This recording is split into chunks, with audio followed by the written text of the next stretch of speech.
Hey guys, today we're looking at another Revell kit, this time a different version of the F-84, the F-84F in 1/48 scale. So there are a lot of similarities between this and the earlier reviewed F-84G, albeit this is more the fighter version with swept wings versus the more bomber version, which was the 84G. So let's open our one up, and fortunately this is one of the older kits that have the side open, which is I do not care for.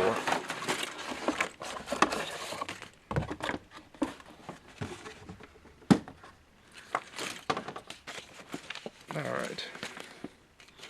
So, starting out with the fuselage, one thing I can already tell you is that some of the detailing is just not as crisp. This is an older boxing and older molds, and yeah, just the detailing really isn't there. It's squishy. It's not very well defined. Do have raised panel lines, which is another issue. But one place you can easily see where I'm getting at is here in the air brake bays. Just detailing is poor. Similarly, you can see here inside the cockpit sidewalls, detailing is grossly oversized for the scale and just poorly done.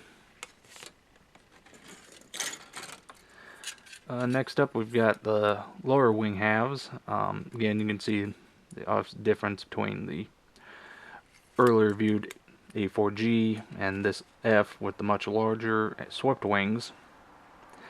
Moving into the front office, again, detailing, as I've said before, was poor, and it's very bad here in the cockpit on the front control panel, as well as here on the cockpit tub itself. There is some pickup in terms of detailing with some of the gear bay doors, and I believe this is the seat, which does have some molded in parts, but yeah, it's just it's poorly handled in the cockpit. Now, much like the earlier viewed kit, this kit as well has these molded in nose gear doors, which is unfortunate. So I would say consider cutting them off if you can, if you trust yourself, or otherwise you're going to just have to work around them. Again, detailing is poor in here as well. Stuff's oversized, stuff's poorly done. This really, excuse me. It's one of those kits that you'd think, just looking at the box art, looks good, but once you dig into it, it's not. Here we have some of the ordnance, as well as fuel tanks and a couple other odd end parts, as well as a pilot figure, which isn't terrible but isn't good either. One area where there is a little bit of reprieve is the clear parts, as they're good.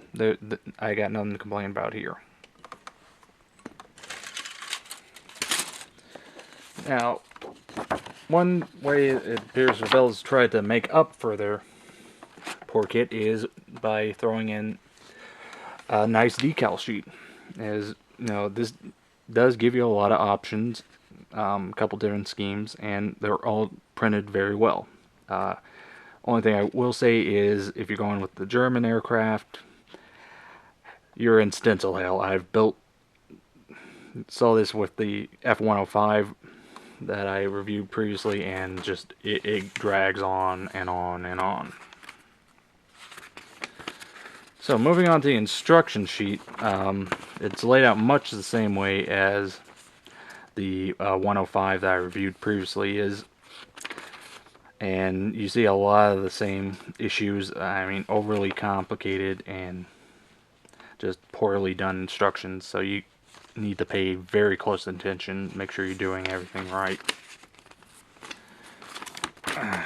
Yeah, as they've overly broken it down, and they're just having you do so many things in a very short span of time. It's very easily to get confused. Another thing they do is this overlapping mechanism with the wings and the tail. I've messed with it on their A10, and it's a pain, especially if for whatever reason those things break, as it becomes really difficult to get them back together properly.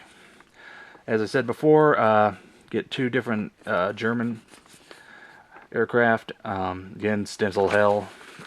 Tape this off a little with the Belgian and the Netherlands aircraft, but still a lot of stencils. Personally, I think I'll probably build the Netherlands just because it's something different, and figured might as well use the shiny decals that they throw in. So overall, this is a fairly poor kit that they tried to throw a shiny label on. I applaud them for giving us the decals, as they do allow you to build up a nice kit overall, but all the effort you're going to have to go through to get it to look that way, it is going to be really time consuming and difficult to say the least. That being said, I'd steer clear of this kit for the most part, because I'm pretty sure there are better options out there on the market. I would say get it if you're dead set on building one of the aircraft that they have featured, or if you're not afraid to do a lot of work, or you're just looking to challenge yourself and do something that's overly complicated. So yeah, that was a look at Revell's 1/48th scale F-84F Thunderstreak. Until next time.